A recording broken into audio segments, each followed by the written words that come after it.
aula de hoje é sobre estudo dos gases. Bom, para a gente começar a falar sobre os gases, é bom a gente ter uma ideia, de alguns pontos aqui que eu vou trazer para a nossa aula. Então vamos lá. Primeira coisa, na composição da atmosfera, o que a gente tem mais são misturas de gases. Então, oxigênio, nitrogênio, gás carbônico, argônio e entre outros. Combustíveis, o GNV, o gás de cozinha, também são combustíveis gasosos. E se a gente pensar além, o biogás, que é produzido através da degradação da matéria orgânica, e é uma mistura de metano com gás carbônico, também é um combustível gasoso. A camada de ozônio, também gás. Temos também os gases poluentes, como dióxido de enxofre, monóxido de carbono, enfim, uma infinidade de gases que a gente poderia ficar citando aqui agora. E os gases também fazem parte de respiração e fotossíntese, diversos processos biológicos e fisiológicos, eles têm um papel importante. Então, é importante estudar os gases e conhecer algumas características deles. A gente vai começar falando sobre o volume molar dos gases, que é o volume ocupado por um mol de qualquer gás a uma determinada pressão e temperatura. Esse volume, ele independe de qual é o gás. Independente de qual for o gás que estiver sendo estudado, ele tem que estar na CNTP, que são as condições normais de temperatura e pressão. Essa temperatura é de 0 graus Celsius, que é o equivalente a 273 Kelvin, e a pressão é de 1 atm, que é o equivalente a 760 milímetros de mercúrio. Então, para qualquer 1 mol de gás, de qualquer gás, nas CNTPs ele ocupa um volume de 22,4 litros. Muito bem, então vamos resolver um exercício sobre esse assunto. Qual o volume ocupado por 0,75 mol de gás nitrogênio nas condições normais de temperatura e pressão, CNTP? Bom, primeiro a gente vai anotar os dados, Então a pergunta ela é sobre o volume, então é o nosso ponto de interrogação. A gente vai obter essa resposta em litro, então eu já coloquei a unidade aqui. O número de mol, 0,75 mol. E aí, quando a gente tem essas questões que tratam dos gases na CNTP, a gente vai usar sempre regra de 3. Então, se 1 mol ocupa 22,4 litros, 0,75 mol vai ocupar X. E aí, multiplicando cruzado, a gente fica com 1 vezes X igual a 22,4 vezes 0,75. Fazendo essa conta, a nossa resposta é de que 0,75 mol de gás nitrogênio ocupa um volume de 16,8 litros nas CNTP. Um conceito importante da gente entender quando estuda os gases é o conceito de gás ideal. Com os gases reais, ou gases naturais, é difícil ter um padrão de comportamento, Então, o gás ideal, esse conceito de gás ideal surge a partir da definição de propriedades que são inexistentes nos gases naturais ou nos gases reais.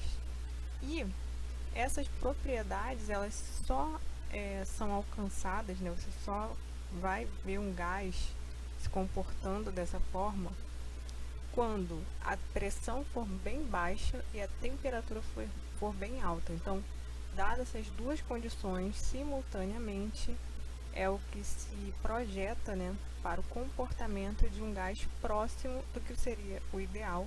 E assim, a gente consegue estudar melhor o comportamento a partir de modelos, enfim, e a partir principalmente da teoria cinética dos gases. Bom, os gases eles são formados por partículas de tamanho desprezível, sem rotação. Essas moléculas gasosas, essas partículas, elas movimentam-se livremente, ao acaso, em todas as direções e sentidos.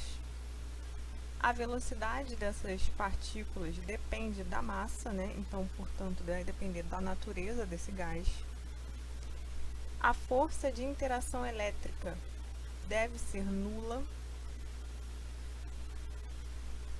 E elas vão se chocar sem perda de energia cinética, né? A energia cinética está relacionada à temperatura e à natureza do gás. Então, imaginando o seguinte caso, tem uma quantidade de partículas com um certo aquecimento e à medida que eu vou aquecendo, eu aumento a agitação dessas partículas. Então, quanto maior a temperatura, maior a agitação das partículas. Bom, agora a gente vai ver a equação dos gases ideais, né? PV igual a nRT. O P é a pressão. No nosso caso, a gente vai usar mais a pressão na unidade de ATM, né? Atmosferas. O volume em litro. N é o número de mol, que a gente pode calcular como a massa dividido pela massa molar, né? Em alguns casos, a gente vai usar direto aqui na fórmula, em outros a gente pode calcular separadamente. A temperatura sempre tem que estar em Kelvin, então é preciso fazer uma conversão, pegando o valor que foi fornecido, né, pelo problema em graus Celsius, somando 273 para obter o valor em Kelvin. Caso o problema já venha com o dado em Kelvin, não é preciso fazer essa conversão. E R é a constante universal dos gases. Eu vou apresentar para vocês, né, os três valores que giram em função das unidades utilizadas para a pressão, principalmente. No nosso caso, a gente vai se apegar mais a esse R aqui, ó, igual a 0,082 atm litro por mol Kelvin, tá? Mas, dependendo do problema, né, dependendo dos dados, como forem fornecidos, você pode usar a constante mais adequada. Só ressaltando aqui, o número de mol ele pode ser substituído na fórmula ou a gente pode calcular separadamente. Depois, a gente vai determinar a massa de oxigênio contida em um recipiente fechado, pressão de 4 atm, sabendo que o volume ocupado é de 0,82 litros e a temperatura é de 27 graus Celsius. Dados, massa molar do O2, 32 gramas por mol. Reparem que, no exemplo 2, diferente do exemplo 1, a gente não tem a indicação de que esse gás encontra-se nas CNTPs. Então, aqui o mais adequado é usar a equação dos gases ideais, PV igual a nRT. Tá? Mas a primeira etapa é a gente anotar os dados da questão. Então, determinação de massa, a massa é a nossa, né, o valor desconhecido, unidade em grama. Pressão, 4 atm, anotado. Volume, 0,82 litros, também anotado. Temperatura, 27 graus Celsius, também anotado. Lembrando que a gente não pode usar 27 graus Celsius, a gente precisa somar com 273 e obter o valor em Kelvin. Então, 27 mais 273, 300 Kelvin. A equação é PV igual a nRT, e aí a gente precisa usar o valor de R. Lembrando que a gente tem que usar o valor de R mais adequado, né? Aqui no caso a pressão é em ATM, então a gente vai usar esse R aqui.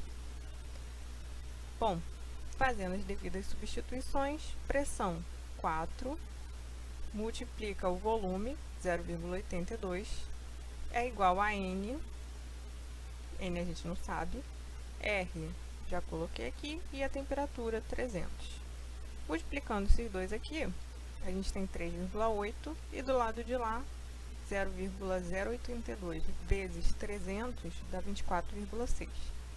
Bom, agora esse 24,6 vai passar para o outro lado, fazendo uma divisão. N vai ficar igual a 3,28 dividido por 24,6.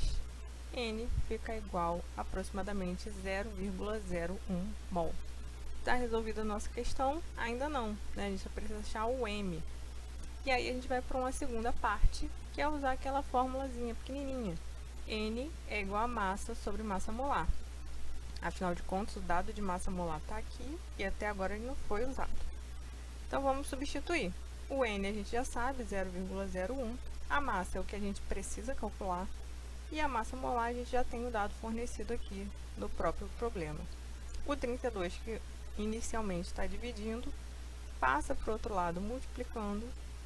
E aí a nossa resposta final é 0,43 gramas de O2, né? 0,43 gramas de oxigênio.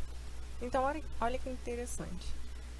Esse problema ele é um problema que a gente consegue organizar ele de uma forma que dá para resolver ele com uma certa tranquilidade. Então, ó, primeiro passo é sempre anotar os dados, né? Assim como a gente fez no exemplo 1, a gente faz no exemplo 2. Você anota todos os dados que tem no problema. Os dados que ele fornece, se você quiser anotar também, fique à vontade. Anota também o que você precisa calcular, para você não esquecer. Na primeira parte, a gente resolveu, né, calculou o N, porque a gente também não sabia o N. E na segunda parte, a partir dos valores do N e da massa molar, a gente consegue calcular a massa de gás oxigênio.